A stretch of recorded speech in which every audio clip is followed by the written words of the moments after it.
জীবন আর আমরা তাদের স্বামী রূপে পেতে চাই। ও এই কথা দিদি, তাহলে তো দিদি গণেশ কার্তিককে আমাদের স্বামী রূপে পেতে হলে তাহলে তো দিদি আমাদের মা দুর্গার আরাধনা করতে হবে দিদি।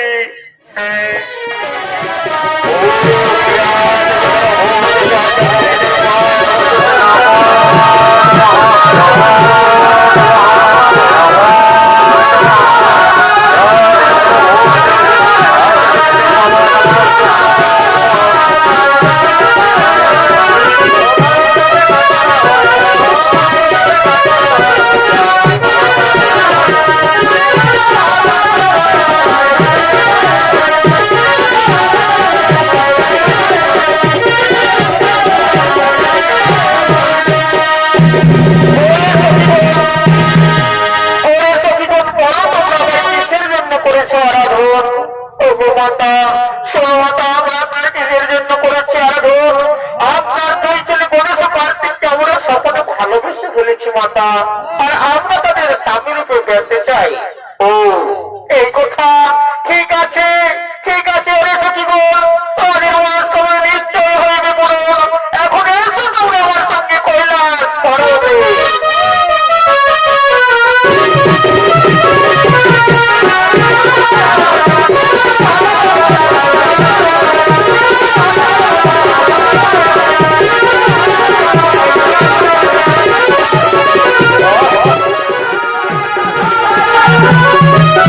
Thank you.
পার্বতী, তুমি শান্ত হও পার্বতী।